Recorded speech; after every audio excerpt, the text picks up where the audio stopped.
ಆನೇಕಲ್ ತಾಲೂಕಿನ ಬಿಲ್ವಾರದಳ್ಳಿಯಲ್ಲಿ ನಡೆದ ಘಟನೆಯೊಂದರಲ್ಲಿ ಬಾವನೋರ್ವನು ತನ್ನ ಬಾಮೈದನನ್ನು ಕೊಲೆ ಮಾಡಿ ಹೆಣವನ್ನು ಬಿಸಾಡಲು ಯತ್ನಿಸಿದಾಗ ಪೊಲೀಸರ ಕೈಗೆ ಸಿಕ್ಕಿಬಿದ್ದ ಘಟನೆ ನಡೆದಿದೆ. ಬನ್ನೇರುಘಟ್ಟ ಠಾಣಾ ವ್ಯಾಪ್ತಿಯಲ್ಲಿ ಈ ಘಟನೆ ನಡೆದಿದ್ದು ಆರೋಪಿಯನ್ನ ಬಂಧಿಸಲಾಗಿದೆ ಎಂದು ತಿಳಿದು ಬಂದಿದೆ. ಕೊಲೆಯಾದ ವ್ಯಕ್ತಿಯನ್ನು ಮರಸೂರು ಗ್ರಾಮದ ರಂಜಿತ್ ಎಂದು ಗುರುತಿಸಲಾಗಿದ್ದು ಆರೋಪಿ ಬನ್ನೇರುಘಟ್ಟದ ಶ್ರೀನಿವಾಸ್ ಎಂದು ಗುರುತಿಸಲಾಗುತ್ತಿದೆ. ಶ್ರೀನಿವಾಸ್ ರಂಜಿತ್ನ ಅಕ್ಕ ಪವಿತ್ರಾಳನ್ನ ವಿವಾಹವಾಗಿದ್ದು ರಂಜಿತ್ ಮತ್ತು ಶ್ರೀನಿವಾಸ್ನ ಸಹೋದರಿ ಕೋಮಲಾ ನಡುವೆ ಅನೈತಿಕ ಸಂಬಂಧವಿತ್ತು ಎನ್ನಲಾಗಿದೆ. ಈ ಸಂಬಂಧದ ಹಿನ್ನೆಲೆಯಲ್ಲಿ ಈ ಕೊಲೆ ನಡೆದಿದೆ ಎಂದು ಪೊಲೀಸರು ತಿಳಿಸಿದ್ದಾರೆ. ಕೋಮಲಾ ಬೇರೊಬ್ಬ ವ್ಯಕ್ತಿಯನ್ನು ವಿವಾಹವಾಗಿದ್ದರು.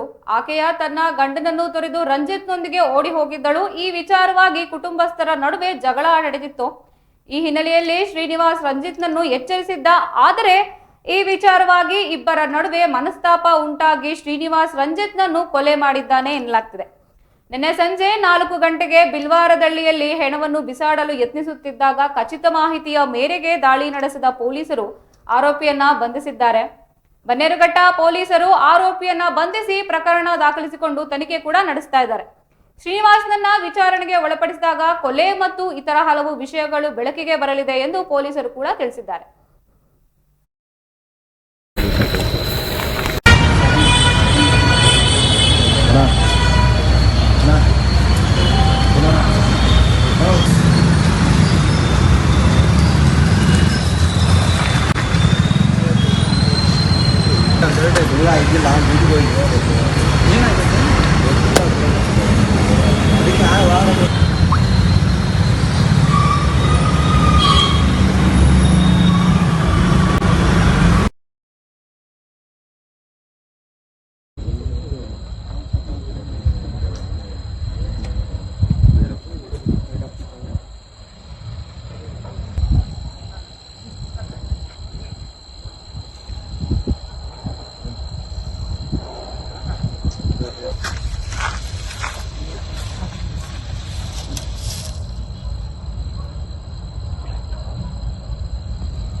ಗಾಡಿ ಕಲರ್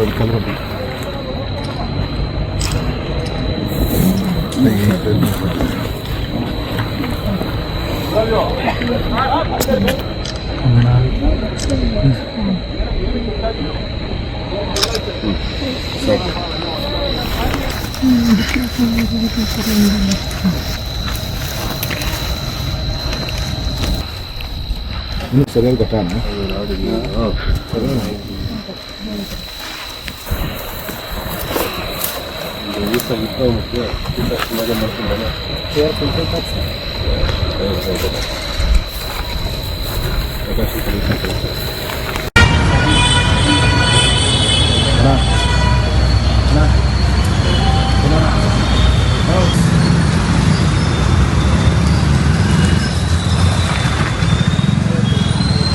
ಇದ್ರ ಬಗ್ಗೆ ಹೆಚ್ಚಿನ ಮಾಹಿತಿ ನೀಡಲು ನಮ್ಮ ಸ್ಥಳೀಯ ವರದಿಗಾರರಂತಹ ಚಂದ್ರು ಅವರು ನಮ್ಮ ಜೊತೆ ದೂರವಾಣಿ ಸಂಪರ್ಕದಲ್ಲಿದ್ದಾರೆ.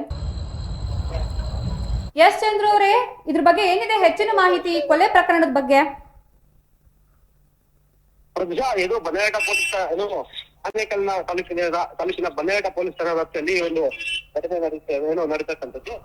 ಬಿಲ್ವಾರದಳ್ಳಿ ಗ್ರಾಮದಲ್ಲಿ ಮೃತ ರಂಜಿತ್ ಅಕ್ಕನ ಪವಿತ್ರನ ಮದುವೆ ಆಗಿರ್ತದೆ. ಈ ಒಂದು ಮದುವೆ ಅಂತ ಸಂದರ್ಭದಲ್ಲಿ ಕೋಮಲ ಅನ್ನುವನ್ನ ಅನೈತಿಕ ಸಂಬಂಧವನ್ನ ಇಟ್ಕೊಂಡಿರ್ತಾರೆ ಅನ್ನೋ ಒಂದು ಆರೋಪದ ಮೇಲೆ ಈ ಒಂದು ಕೊಲೆಯನ್ನ ನಡೆದಿದೆ ಅಂತ ಹೇಳ್ಬೋದಾಗಿದೆ ಪ್ರದೇಶ. ಈಗ ಸರ್, ಇದು ನಡೆದ ಈ ಭೀಕರ ಕೊಲೆ ಬಗ್ಗೆ ಪ್ರಾಥಮಿಕ ತನಿಖೆ ಏನು ಆಗಿದೆ ಅಂತ ತಿಳಿದು ಬರ್ತಾ ಇದೆ. ಪೊಲೀಸರು ಏನ್ ಇದ್ರ ಬಗ್ಗೆ ಕೊಲೆ ಬಗ್ಗೆ ಏನ್ ತನಿಖೆ ಮಾಡ್ತಾ ಇದ್ದಾರೆ? ಪ್ರದೇಶ ಏನಪ್ಪಾ ಅಂದ್ರೆ ಈ ಎರಡೂ ವ್ಯಕ್ತಿಗಳು ಏನು ಮೃತ ರಂಜಿತ್ ಆಗಿರ್ಬೋದು ಶ್ರೀನಿವಾಸ್ ಇಬ್ರು ಕೂಡ ಬಾವೆ ಅದೇ ಇಬ್ರು ಕೂಡ ರಿಲೇಷನ್ ಆಗಿರ್ತಾರೆ. ಆ ಒಂದು ಸಂದರ್ಭದಲ್ಲಿ ಇಬ್ರು ಕೂಡ ಜೊತೆಲೆ ಬಂದಿರ್ತಾರೆ. ಮೃತ ಮೃತನನ್ನ ಕೊಲೆಯನ್ನ ಮಾಡಿ ಕಾರ್ ಡಿಕ್ಕಿಯಲ್ಲಿ ಯಾಕೆ ಅನ್ನೋ ಬಾಡಿಯನ್ನ ಡಿಸ್ಪೋಸ್ ಮಾಡುವಂತ ಸಂದರ್ಭದಲ್ಲಿ ಅದಕ್ಕೆ ಬೇರೆ ಆಪ್ಷನ್ಸ್ ಇಲ್ಲ, ಅದೇ ಅದಕ್ಕೆ ಧೈರ್ಯ ಸಾಕಾಗದೆ ಬಂದು ಸ್ಟೇಷನ್ಗೆ ಏನೋ ಆತ ಬಂದು ಸರೆಂಡರ್ ಆಗಿದ ತನಗ್ ತಾನೇ ಸ್ವತಃ ಇದು ಪೊಲೀಸ್ ಠಾಣೆಗೆ ಬಂದು ಮಾಡಿದಂತ ಆರೋಪವನ್ನ ನೀಡಿ ಏನು ಸ್ಟೇಷನ್ಗೆ ಸರೆಂಡರ್ ಆಗಿದ್ದಾನೆ ಅಂತ ಹೇಳ್ಬೋದಾಗಿದೆ ಪ್ರತಿಶಾ.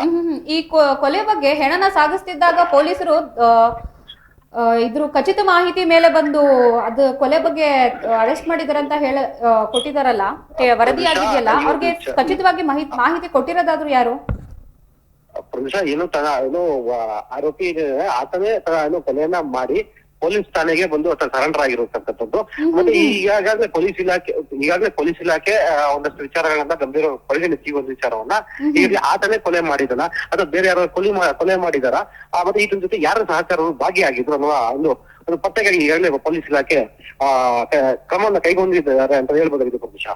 ಈಗ ವರದಿಯ ಪ್ರಕಾರ ಅಥವಾ ಪೊಲೀಸ್ ತನಿಖೆ ಪ್ರಕಾರ ರಂಜಿತ್ ಮತ್ತು ಕೋಮಲಾ ನಡುವಿನ ಅನೈತಿಕ ಸಂಬಂಧ ಈ ಕೊಲೆಗೆ ಕಾರಣ ಅಂತಾನೆ ಇದೆ. ಅದೇ ಕಾರಣನ ಅಥವಾ ಬೇರೆ ಯಾವ್ದಾದ್ರು ಅವರ ಫ್ಯಾಮಿಲಿಯಲ್ಲಿ ಇದ್ದಿದ್ದು ಬೇರೆ ಯಾವ್ದಾದ್ರು ಹಳೆ ದ್ವೇಷ ಏನಾದ್ರು ಇತ್ತಾ?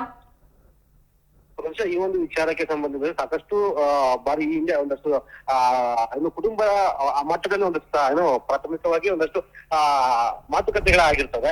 ಈ ಒಂದು ವಿಚಾರದಲ್ಲಿ ಮೇಲ್ನೋಟಕ್ಕೆ ಒಂದು ಅನೈತಿಕ ಸಂಬಂಧ ಅಂತ ಕಂಡು ಬರ್ತದೆ. ಮತ್ತೆ ಈ ಒಂದು ವಿಚಾರಕ್ಕೆ ಸಂಬಂಧಿಸಿ ಪೊಲೀಸ್ ಇಲಾಖೆ ಒಂದಷ್ಟು ಮುಂದಿನ ದಿನಗಳಲ್ಲಿ ಒಂದಷ್ಟು ವಿಚಾರಗಳನ್ನ ಕೂಲಂಕುಷವಾಗಿ ಪರಿಶೀಲಿಸಿದ ಎಲ್ಲಾ ವಿಚಾರಗಳು ಮುಂದೆ ತನಿಖೆಯಲ್ಲಿ ಕಂಡು ಬರುತ್ತೆ ಅಂತ ಹೇಳ್ಬೋದಾಗಿದೆ ಪ್ರದೇಶ. FIR ಆಗಿದೆಯಾ ಈ ವಿಷಯಕ್ಕೆ ಸಂಬಂಧಪಟ್ಟಂಗೆ? ಖಂಡಿತ ಈಗಾಗಲೇ ಬನ್ನೇರಘಟ್ಟ ಪೊಲೀಸ್ ಠಾಣೆಯಲ್ಲಿ FIR ಆಗಿದೆ. ಈ ಒಂದು ವಿಚಾರಕ್ಕೆ ಸಂಬಂಧ ಈಗಾಗಲೇ ಪೊಲೀಸ್ ಇಲಾಖೆಯವರು ತನಿಖೆಯನ್ನ ಚುರುಕುಗೊಂಡಿದ್ದಾರೆ ಅಂತ ಹೇಳ್ಬೋದಾಗಿದೆ ಪ್ರದೇಶ. ತಮ್ಮೆಲ್ಲ ಮಾಹಿತಿಗೆ ಧನ್ಯವಾದಗಳು ಚಂದ್ರು.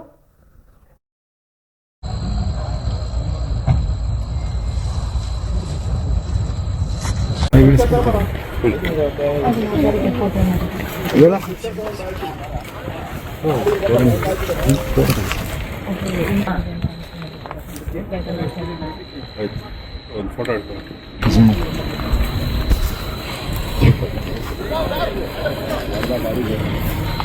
ಯಾವಾಗಲಿಗೋ ಗಾಡಿಗೆಲ್ಲ ಒಂದು ಕಲರ್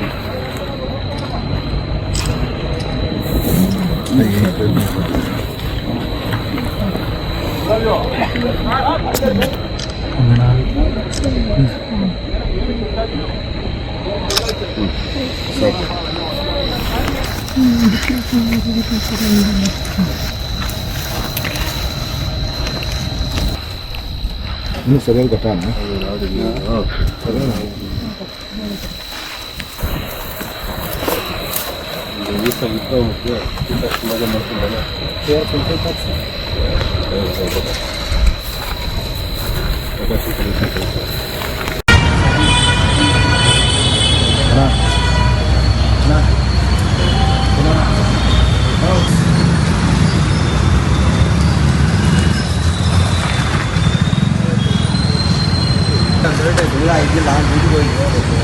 ಏನಾಗುತ್ತೆ